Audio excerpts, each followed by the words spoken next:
محرم صرف ایک مہینہ نہیں، ایک سوال ہے۔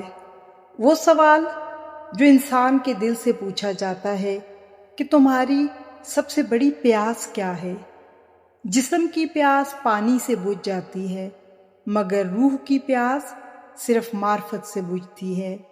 شاید اسی لیے تاریخ اسلام میں دو پیاسیں ہمیشہ ایک دوسرے کے ساتھ دیکھی جاتی ہیں۔ ایک پیاس وادی مکہ میں تھی، جہاں ایک ماں اپنے شیرخوار بچے کو لے کر پانی کی تلاش کر رہی تھی، اور دوسری پیاس کربلا کی تپتی ریت پر تھی، جہاں نواسۂ رسول صلی اللہ علیہ وآلہ وسلم حق کی بقا کے لیے کھڑے تھے۔ دونوں پیاسوں کے درمیان صدیوں کا فاصلہ تھا، مگر دونوں کا رخ ایک ہی طرف تھا، اللہ کی طرف۔ زمزم کا پانی صرف ایک چشمہ نہیں تھا، وہ یقین کا انعام تھا، اور کربلا صرف ایک میدان نہیں تھا، وہ وفا کی تصویر تھے۔ ہاجرہ نے دوڑ کر بتایا کہ یقین کیا ہوتا ہے، اور حسین نے ٹھہر کر بتایا کہ قربانی کیا ہوتی ہے۔ ایک نے پانی پایا تاکہ زندگی باقی رہے، اور ایک نے پانی چھوڑ دیا تاکہ دین باقی رہے۔ محرم ہمیں یاد دلاتا ہے کہ اللہ کی راہ میں دی گئی کوئی قربانی ضائع نہیں ہوتی۔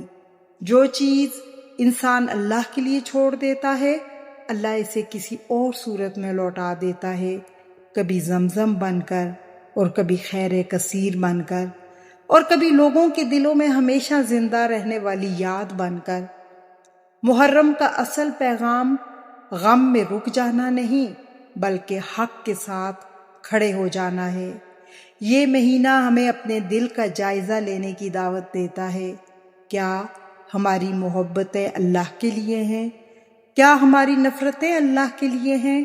کیا ہماری خواہشات اللہ کی رضا کے تابع ہیں؟ اگر نہیں تو محرم ہمیں اپنے اندر ایک نئی ہجرت کی دعوت دیتا ہے، نفس سے رب تک، خواہش سے اطاعت تک، اور دنیا سے آخرت تک۔